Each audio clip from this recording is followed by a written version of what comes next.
introduction, James J. Luck.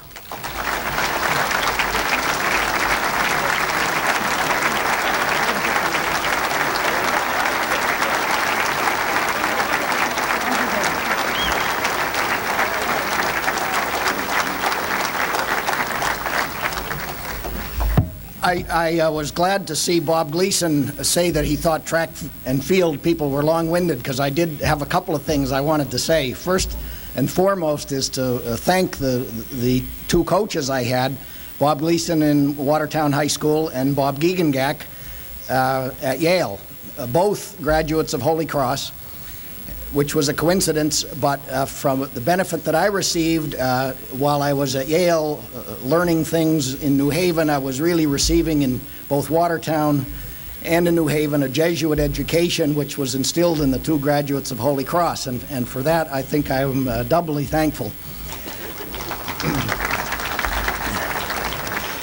Secondly, and I mean this with a great deal of serious intent, I want to thank the citizens who supported all these athletic fields and coaches, the citizens of Watertown who paid their taxes and made all of this possible. And I think it's worth reaffirming that these are values that we hold dear.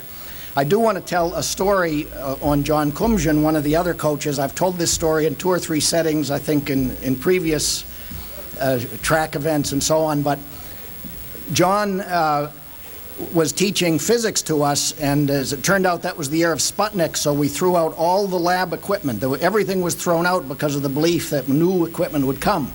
So there was really nothing to teach because we never got the new equipment. But John had the notion that somehow grades had to be given out, so since I was on track and field and he was one of the coaches, he said, well, I'll give you a B if you can run 100 yards faster than I can walk 50. He asserted nobody had ever beaten him in such a race before. Well, with Bob Gleason's skillful coaching, I was able to beat John Kumjian in this race, and so I was assured a B. He then, I said, well, a B isn't really what I was looking for, John. I wanted to go to Yale and I need an A. So he had this old jalopy, which he was very proud of. I think it was probably about 15 years old and it would hardly start. But he said if I could beat the jalopy, we'd go double or nothing. If I could beat the jalopy in a 75-yard dash, that he would give me an A. So he started this thing up and, came roaring down the track, but I was already across the finish line before he'd on the road that used to be next to the track, so that's how I got an A. So the moral of the story is if you want to get into the college of your choice, have a coach that can show you how to run fast and a physics teacher with an old jalopy.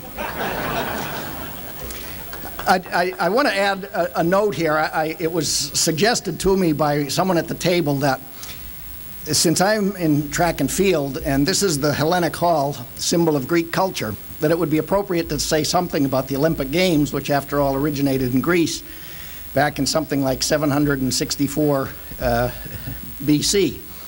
Those Olympic Games were really a celebration of Greek values and lasted for about 1,000 years. And many of you know were abandoned when professional gladiators eventually dominated the sports and they seemed to be pointless.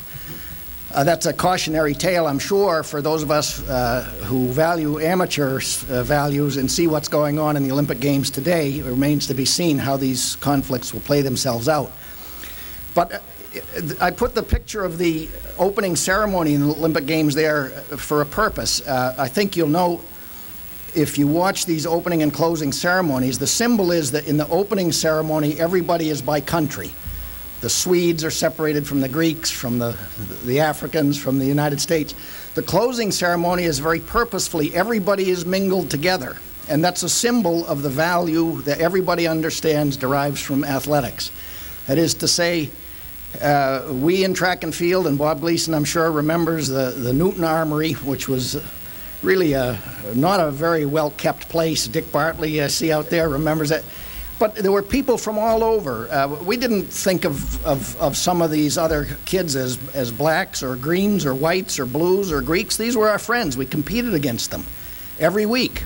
And it was later that we began to understand that other people weren't receiving these values. The same took place at the Penn Relays. Tonight, really, I think what we're doing here is we're celebrating these values. We all understand what values derive from athletics. those of us who happen to have legs that were a little faster than others, arms that could throw a little further, maybe symbolize those values. But the values are really spread far beyond that into all who take part. I think, as was suggested in the invocation, I don't think there's anybody here who doubts that if there were tracks such as we see in Watertown being built today and new athletic fields in sufficient quantity all over the country for all of the kids to have participation, running, jumping, swimming through their grade school and junior high school years, that the turmoil that we see in the country today would be very different. So, in a way, I think that's really the message I think I see out of this. This is a celebration of values. And to borrow a phrase from Jack Kennedy, I think we can say, let the message go forth from this Hellenic Cultural Center, from this town, this wonderful town of Watertown, that all through the country you should build new tracks, new fields, new swimming pools, and let the kids participate and generate those amateur values.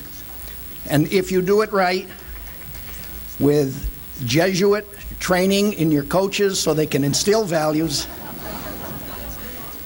and physics teachers with old jalopies, I think we can turn this country around into a different place, and I think that's what the message is from tonight, and I'm encouraged to see it, and I thank